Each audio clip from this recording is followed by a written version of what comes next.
Total chaos just erupted in the Lakers locker room. And let me tell you, nobody saw this train wreck coming. My sources inside the building are saying JJ Redick and LeBron got into a massive screaming match. And the spark was a single viral clip from last Christmas. Since we've gotten Braun back, we haven't been as organized offensively. Too many random possessions. I've got the scoop on exactly what went down behind closed doors and what this beef really means for the Kings' legacy. You're going to want to stick around for this because we might be witnessing the end of an era in Los Angeles. Go watch the tape from that Rockets game, and you'll see exactly why emotions boiled over the way they did. Before LeBron stepped back on the court and killed the vibe, this squad was actually cruising under the radar. And when I say cruising, I don't mean highlight reel stuff, but they were stacking wins and looking good doing it. When he sat out early in the season with that injury, it was low-key a blessing for anyone who wanted to see real team basketball.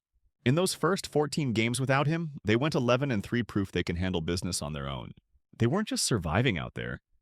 They were playing smart, efficient, and honestly, it was fun to watch. Check the offensive stats, they were screaming competence. By early December, they were chilling in the top 5 for offensive efficiency, putting up around 115 points per 100 possessions. Luka Doncic was running the show like a savvy vet, creating easy buckets and racking up stats for the whole crew, not just himself. Austin Reaves wasn't just making shots. He was taking the right ones, dropping 30-plus regularly dishing dimes and attacking the rim like he owned the place. Then you had Rui Hachimura stretching the floor and actually locking guys down on defense. The whole machine was humming. Just look at November 15th, 2025. During the NBA Cup, they faced the Pelicans and absolutely took care of business. Luka dropped 24 points and 12 assists, Reaves put up 31, and Ayton was a beast on the glass with 20 boards. Rui threw in 14, and they did all that sans LeBron. No hero ball, just pure teamwork. The system worked. Jump to December 1st, 2025 against New Orleans again. Same story. Luka smashed it with 34 points, while Reaves added 33 and 8 assists. And Ayton, he was an absolute nightmare in the paint. Shooting was crisp, spacing was perfect, and you could actually watch the game without throwing your remote at the TV. That's what functional basketball looks like, and you could feel the chemistry through the screen. On the other end, they were locked in allowing just 108 points per 100 possessions. That's elite territory. Everyone moved on a string, the young guys stayed disciplined, and everyone held each other accountable. No screaming matches about missed assignments. It was seamless, which is wild for a roster that's supposed to be figuring it out on the fly. The scheme was beautiful ball-popping guys cutting spacing the floor. Just smart, smooth hoops. They didn't need one guy to save them with iso ball every time down the floor. Every young player got to eat without worrying about stepping on a certain someone's toes. Back in early December 2025, before Braun came back full-time, they were building a real identity, playing like a squad that's actually coached. Then the King returns and snap. Just like that, all that progress evaporated. You could see the vibe switch instantly. That well-oiled machine suddenly looked broken, disconnected, annoyed, and the stats back it up. Their defensive rating skyrocketed from a solid 108 all the way to 117. 0.8 basically. Overnight. That ain't a slump, folks, that's a disaster. In the first 6 games with him back, they went 2-4. What's worse is they were dropping games to teams they smashed just weeks before. Mid-December should have been winning time. Instead, we got a front row seat to how a superstar can tank a whole franchise's flow. Let's check the box plus-minus because the numbers don't lie even if Braun won't look at them. Over 13 games, Braun was a minus 4.5. Meanwhile, Luka was plus 2.6 and Reaves was plus 2.9. That's not noise. That's proof the young core was carrying the load while LeBron was actively weighing them down. And look, if you need the receipts, just think back to how lethal this squad looked when they were running the show without LeBron. But the second the King came back, it was a wrap. Anytime he shared the floor with Luka and Reaves, the Lakers got smoked by 10 points over a stretch of 132 minutes. So yeah, even with those two young guns doing their thing, LeBron being out there was basically dragging the whole ship down. That isn't leadership, folks. That is a straight-up ball and chain. And when you dig into the on and off court metrics, it gets even uglier. The analytics do not lie, and in this specific case, they are ruthless. We're talking about a game where LeBron dropped 18 points, but still managed to post a minus 33 in the box score. Meanwhile, in that very same matchup, you had another teammate who put up a big fat 0 on the scoreboard, but only finished at minus 29. You heard that right. The self-proclaimed king was actually more of a liability than a guy who didn't contribute a single bucket. But forget the spreadsheet for a second. The eye test was just as brutal.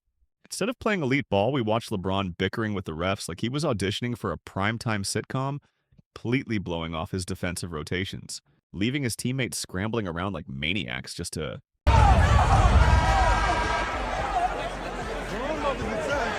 It felt like watching a video game glitch out in real time.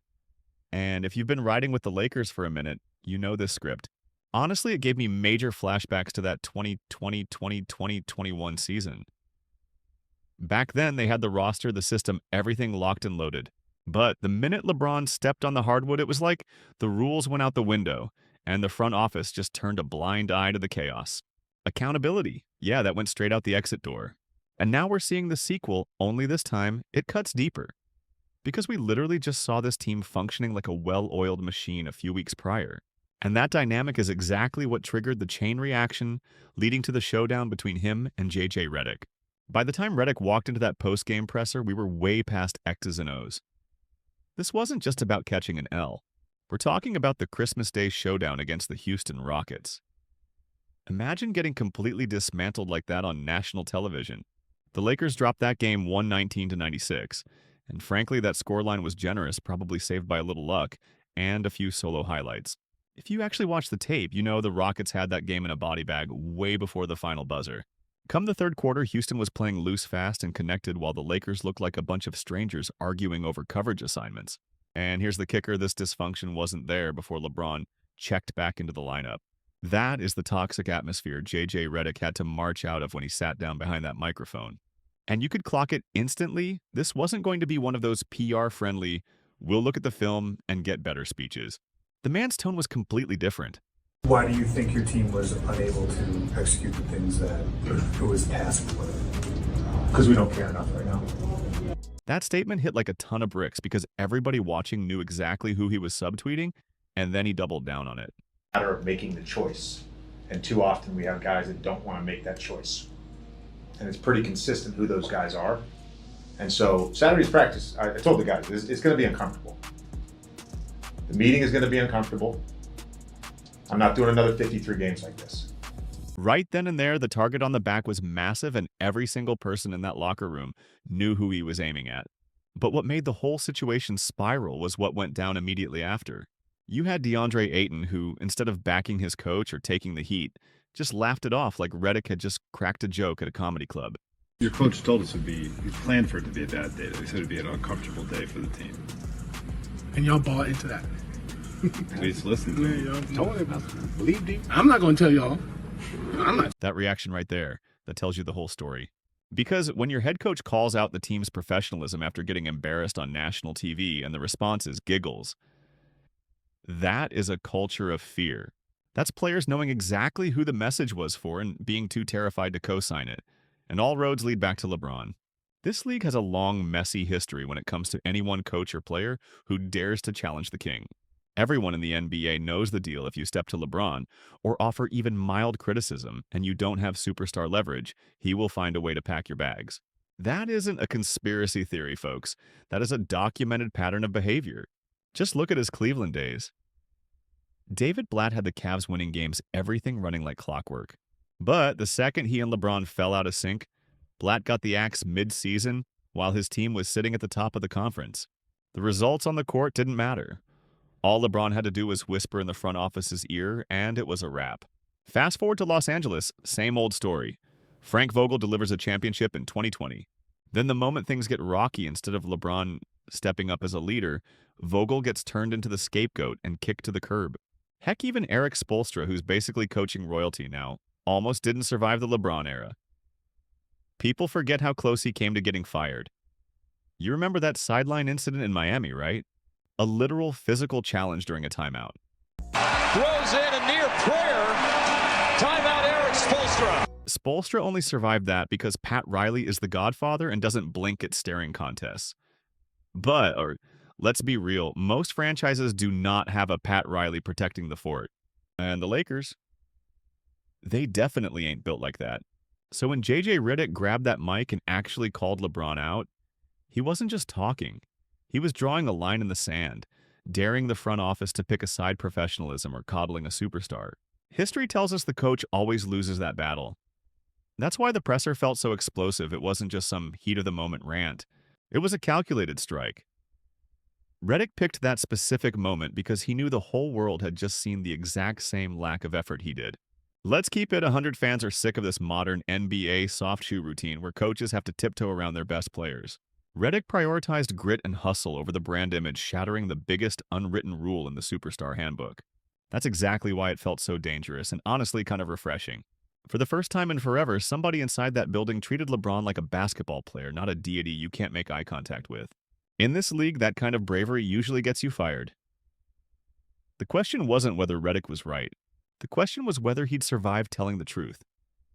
Because while Redick was risking it all, notice how the locker room stayed dead silent. You could practically smell the fear. The golden rule was in full effect: you do not cross the king. That hesitation, that walking on eggshells. That's the cancer that's been rotting this team from the inside out way before the losses started piling up.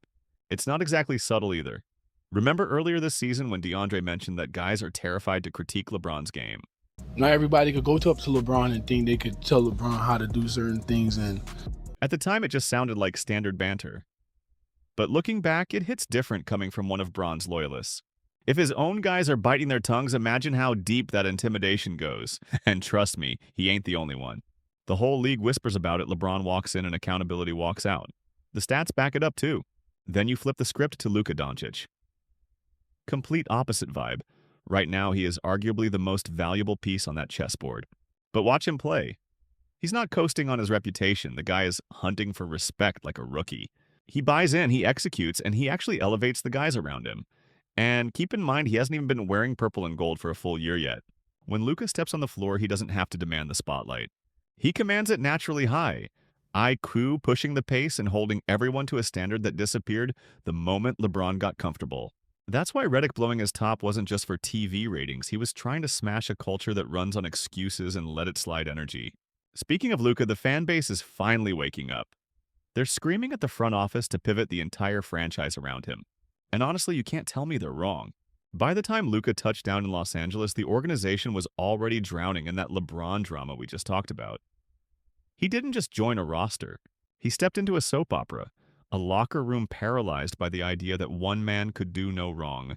From day one, Luka made it crystal clear we aren't here for a farewell tour. We're here to work. The trade itself sent shockwaves through the league, and the ink wasn't even dry before they locked him in for 3 years at $165 million. That wasn't just a paycheck. That was a declaration. Luka is the timeline. Luka is the franchise. With Luka running the show, the offense has a pulse again, moving faster than anything we've seen in the LeBron era. And the spacing night and day. Suddenly the lanes are open, the cuts are sharp, and the pick and roll actually has room to operate. The efficiency numbers, they went through the roof the moment he took the keys.